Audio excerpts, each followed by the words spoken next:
"You all right, man?" Chuck was calling from the rumbler, and the twins were on that familiar circling patrol pattern. I dismissed his concern with a nod of my head. I couldn't really hear Chuck through the whispers anyway.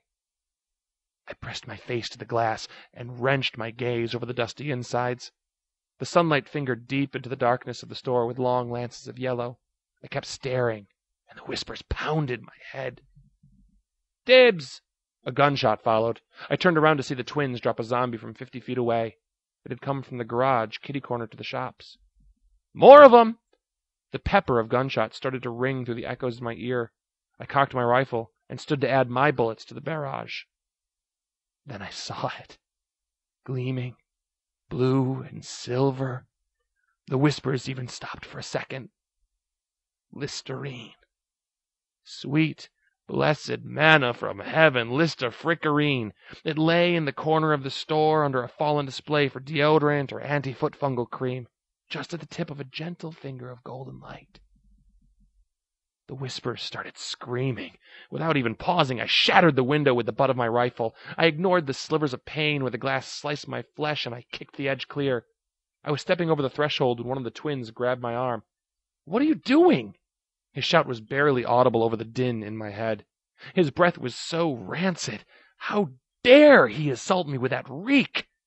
There were more gunshots from the rumbler, and several shouts of, "Hurry up!" "Come on, man, there's a whole pack of them. We need to clear out." The twin, whichever one he was, pulled on my arm again. I yanked back with all my strength. "No! Let go!" He didn't.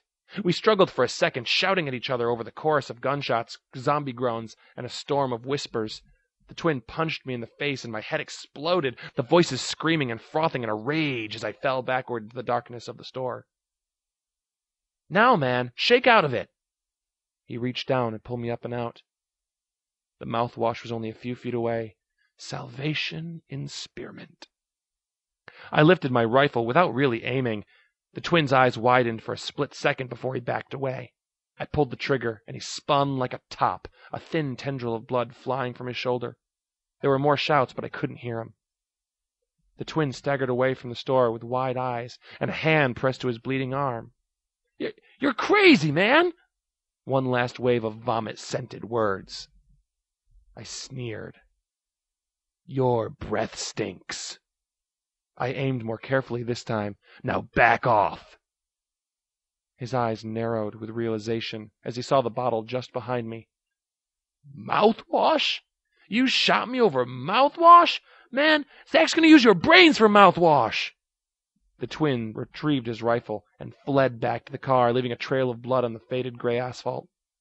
As he retreated, I reached down and pulled down the metal grate over the window and door. The whispers tried to rush me, but I took my time, laughing the whole time. The lock was rusty but functional, certainly enough to keep Zach out. I didn't even register that the rumbler had peeled away. I vaguely heard Chuck arguing with the twins as they sped off. There was a moment of silence before the zombies realized that I was still there. I risked a glance and saw them standing there, staring at me with their dead eyes. Slowly, they began to shuffle my way. "Ha! Tough luck, Zach!" I screamed, and pushed my way back into the store. I cleared away the dusty garbage and reached down with a trembling hand into the beam of light. I was almost afraid to touch it. I had the distinct fear that it would vanish. The roaring in my head died to a whimper as my fingers curled around the bottle. I put my gun down and tore off the wrapper, twisting free the lid with a growing fury. The smell was divine. Then I heard the sound of zombies. Not from beyond the grate where they reached and pushed against the metal bars in a huge undead chorus, but from the back doors that swung in from the stock area. The groans were audible within a few seconds. I winced as I set the mouthwash down on the ground. I ran to the back and saw shadows shifting slowly towards the door, the swinging, lockless door. The whispers began to weep, but I ignored them as I grabbed a heavy shelf unit, still scattered with decomposing boxes of Cheerios. I pulled until I felt muscles tear in protest, but the metal moved.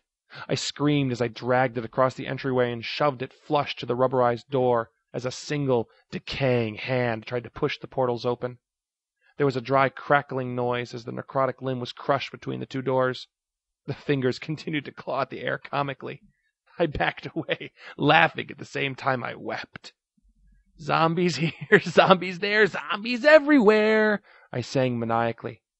The whispers were strangely silent as I shifted through the shadows and beams of pinking light. All around me the air was thick with Zach's scent. My muscles burned like fire as I slumped down against the wall. I dragged my gun in my lap and with shaking hands lifted the bottle of mouthwash. All around me was the cacophony of zombies gasping and moaning as they fought to get in. The din was so loud that I thought my ears would bleed. I laughed anyway. I laughed so hard I could barely hear the encroaching dead. I roared so I couldn't hear the whispers in my head. I was still laughing when I poured the sweet spearmint fluid into my dry mouth. I gleefully let it bubble down my chin as I cackled. My nose was awash with the scent of mint and sugar at the same time my taste buds exploded in unchecked pleasure. Outside, the hordes pushed, groaned, and grasped. The metal whined in protest. The door frames cracked.